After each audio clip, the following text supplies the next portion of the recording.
Hello everyone, एक बार फिर class 9 के is matter around us pure में आपका वेलकम है। पिछले टॉपिक में हम एलिमेंट्स और उसके कैरेक्टरिस्टिक्स के बारे में बात कर रहे थे और आज जो टॉपिक है वो फिजिकल प्रॉपर्टीज ऑफ मेटल।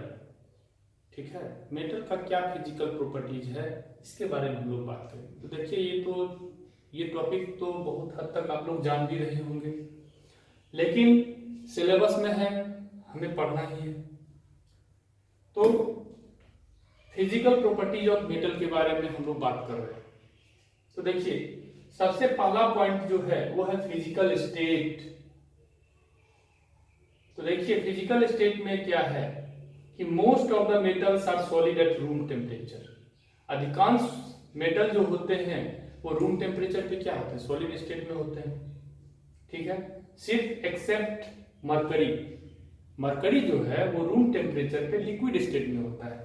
ठीक है, तो यहां हम लिख देते हैं एक्सेप्ट मरकरी इज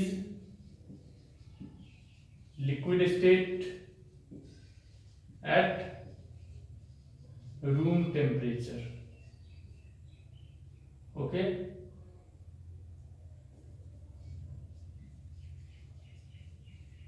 हाँ, तो देखिए रूम टेम्परेचर कितना होता है, याद रखिएगा रूम टेम्परेचर होता है 25 डिग्री सेल्सियस। इस टेम्परेचर पे मोस्टली मेटल जो होते हैं वो सॉलिड स्टेट में होते हैं एक्सेप्ट मरकरी। का है रीजन, क्या है रीजन है कि ये जो मरकरी है इसका मेल्टिंग पॉइंट -38 डिग्री सेल्सियस होता है। ठीक है, मरकरी आपका रूम टेम्परेचर पे लिक्विड स्टेट में होता है। रीजन इसके पीछे में यह है कि इसका जो मेल्टिंग पॉइंट है वो कितना होता है, -38 डिग्री सेल्सियस होता है। ठीक है, याद रहेगा। सेकेंड पॉइंट है मेलिएबिलिटी। ठीक है, मेलिएबिलिटी कहने से क्या मतलब है, that is beaten into thin sheets with hammer. अगर हम हैमर से अगर इसे पीटे मेटल को तो वो थिन शीट्स में आपका मिल जाएगा, थिन शीट्स में आपका डिवाइड हो जाएगा। तो malleability means beaten into thin sheets. तो देखिए मोस्ट ऑफ द मेटल जो होते हैं वो मेलिएबल होते हैं। ठीक है, कुछ इंपॉर्टेंट मेटल जो है उनका हम ऑर्डर यहां पे दिए हैं। तो सबसे ज्यादा मेलिएबल कौन होता है, गोल्ड होता है। फिर गोल्ड के बाद जो मेलिएबल होता है वो आपका क्या होता है, सिल्वर होता है। फिर कॉपर होता है, फिर एल्युमिनियम होता है। ठीक है, तो सबसे ज्यादा मेलिएबिलिटी किसमें होती है, गोल्ड में होती है, याद रखिएगा। Accept zinc. जिंक भी क्या है, एक मेटल है। अगर जिंक मेटल को आप हैमर से पीटिएगा तो वो बिखर जाएगा। ठीक है ना, तो मीन्स उसमें मेलिएबिलिटी की प्रॉपर्टी नहीं पाई जाती है। ठीक है, मरकरी। मरकरी के बारे में हम क्या देखे हैं, वो लिक्विड स्टेट में था तो उससे पीटने का तो सवाल ही नहीं है, फिर भी इसे एक्सेप्शन में तो लिखना ही है आपको। फिर एक गैलियम, सीजियम, फ्रांसियम।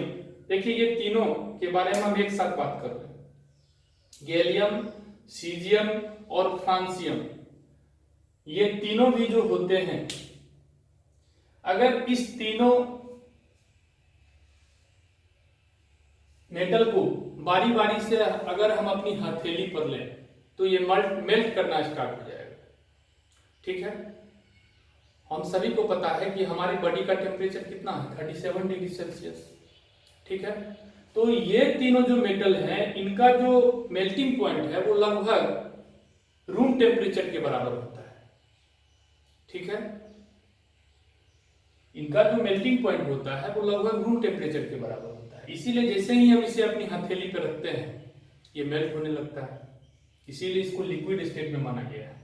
ठीक है, तो यहां भी ऐसा नहीं है कि सिर्फ आप मरकरी भी दे सकते हैं, मरकरी ही दीजिएगा, यहाँ पे आप गैलियम भी दे सकते हैं एक्सेप्शन में, सीजियम भी दे सकते हैं और फ्रांसियम भी दे सकते हैं। ठीक है, फिजिकल स्टेट का एक्सेप्शन में आप ऐसा नहीं है कि सिर्फ मरकरी दे सकते हैं, आप जो है गैलियम भी दे सकते हैं, सीजियम भी दे सकते हैं और फ्रांसियम भी दे सकते हैं, बिकॉज ये तीनों लिक्विड स्टेट में होता है। ठीक है, क्योंकि इसका जो मतलब मेल्टिंग पॉइंट है वो रूम टेम्परेचर के आसपास में होता है। ठीक है, और सोडियम की जहां तक बात करें तो पनीर आप देखे होंगे, पनीर का जो टुकड़ा होता है वो पनीर के जैसा ही सोडियम का भी साइज होता है। इसे जब हम चाकू से काटते हैं तो ये आराम से स्लाइस के फॉर्म में ये आपका डिवाइड हो जाता है, आराम से कट जाता है। तो सोडियम में भी जो है मेलिएबिलिटी की प्रॉपर्टी नहीं पाई जाती है, पोटासियम भी उसी प्रकार का, उसमें भी मेलिएबिलिटी की प्रॉपर्टी नहीं पाई जाती है। तो ये सारे के सारे एक्सेप्शन हो गए आपको, कौन कौन, zinc, mercury, gallium, caesium, francium, sodium, potassium. ठीक है, तीसरा पॉइंट डक्टिलिटी। तो डक्टिलिटी कहने से क्या मतलब है, ड्रॉन इनटू थीन वायर्स, इसे हम थीन वायर में ड्रॉन कर सकते हैं, खींच सकते हैं। और लगभग जितने भी मेटल होते हैं वो सारे के सारे डक्टाइल होते हैं। ठीक है, कुछ यहाँ पे मेन मेटल का हम यहाँ पे ऑर्डर दिए हैं, तो जो ऑर्डर हम यहाँ पे, जो मेटल हम ऊपर में लिखे थे वही मेटल हम यहाँ पे लिखे। देखिए एल्युमिनियम, कॉपर, सिल्वर और गोल्ड। ठीक है, और सबको असेंडिंग ऑर्डर में लिखा गया है। ठीक है, सबसे छोटा, फिर उससे बड़ा, फिर उससे बड़ा, फिर सबसे बड़ा। तो सबसे बड़ा यहाँ पे किसका है, गोल्ड का है। ठीक है, गोल्ड का जो डक्टिलिटी होता है वो सबसे ज्यादा होता है, फिर उसके बाद सिल्वर का, फिर कॉपर का, फिर एल्युमिनियम का। और फिर जब एक्सेप्शन की बात करते हैं तो हूबहू जितना एक्सेप्शन आपका मेलिएबिलिटी में था वही एक्सेप्शन आपका डक्टिलिटी में भी होगा। ठीक है, इलेक्ट्रिकल कंडक्टिविटी। इलेक्ट्रिकल कंडक्टिविटी की जब हम बात करते हैं तो यहाँ पे अब जान लीजिए कि जितने भी मेटल होते हैं वो इलेक्ट्रिसिटी को कंडक्ट करते हैं। ठीक है, और इलेक्ट्रिसिटी को कंडक्ट करने का भी ऑर्डर देख लीजिए, ऊपर में जितना मेटल था वही मेन मेटल हम यहाँ पे लिखे हैं। सबसे ज्यादा गोल्ड में होता है। गोल्ड में इलेक्ट्रिसिटी को कंडक्ट करने की बहुत ज्यादा कैपेसिटी होती है, सबसे अच्छा कंडक्टर होता है, गुड कंडक्टर होता है आपका इलेक्ट्रिसिटी का गोल्ड। लेकिन क्या आप लोग अपने घरों में मतलब गोल्ड का वायर लगा सकते हैं? तो आंसर है कि नहीं, आप इस गोल्ड को अपने घरों में इस्तेमाल नहीं कर सकते हैं वायर के रूप में। क्यों? बहुत ज्यादा एक्सपेंसिव होता है। ठीक है, अगर पता चला घर में लगाए तो डेली चोरी होगा। ठीक है, तो इस प्रकार से हम गोल्ड को उपयोग में नहीं लाते हैं वायर के रूप में। ठीक है, फिर सबसे ज्यादा किसका हुआ, गोल्ड का, फिर उसके बाद सिल्वर का, फिर कॉपर का और फिर एल्युमिनियम का।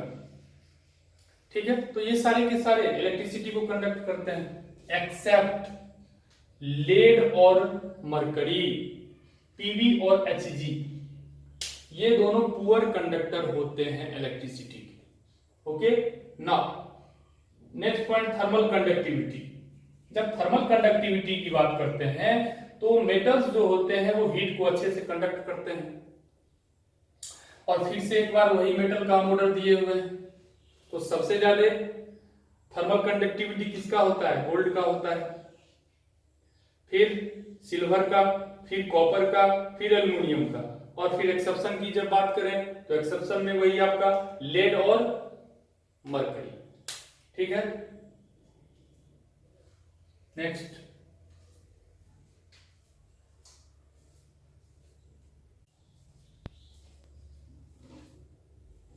Melting point and boiling points के बारे में बात करते हैं। तो most of the metals have high melting points and boiling points. Generally metals के जो मेल्टिंग पॉइंट और बॉइलिंग पॉइंट होते हैं वो बहुत ज्यादा होते हैं। फॉर एग्जाम्पल देखिए टंगस्टन, टंगस्टन का सिंबल क्या होता है, W होता है। टंगस्टन का जो मेल्टिंग पॉइंट है वो 3410 डिग्री सेल्सियस है। ठीक है, 3410 डिग्री सेल्सियस मीन्स कहने का क्या मतलब है कि टंगस्टन जो है वो 3410 डिग्री सेल्सियस पर मेल्ट होना ही स्टार्ट होता है, मीन्स वो लिक्विड के फॉर्म में आना स्टार्ट होता है। इस टेम्परेचर पे, ठीक है। तो सबसे ज्यादा टंगस्टन का होता है, फिर आयरन का होता है 1535 डिग्री सेल्सियस, फिर कॉपर का होता है 1083 डिग्री सेल्सियस। कुछ हम इंपॉर्टेंट मेटल के मेल्टिंग पॉइंट्स को हम यहाँ पे इंडिकेट किए, ठीक है।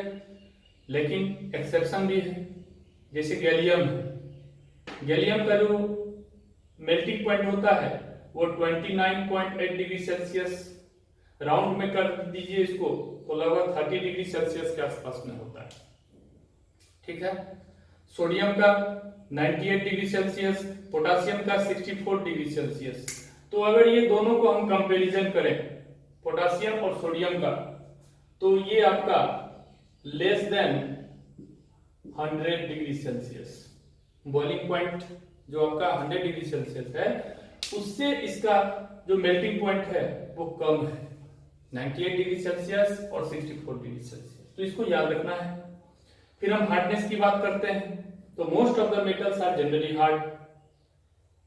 जैसे कुछ मेन मेटल्स का हम यहाँ पे एग्जांपल दिए हैं, आयरन है, कॉपर है, एल्युमिनियम है, ये क्या है, बहुत ही हार्डनेस है इसमें, एक्सेप्ट मरकरी, ठीक है, सीजियम, फ्रांसियम, सोडियम, पोटासियम।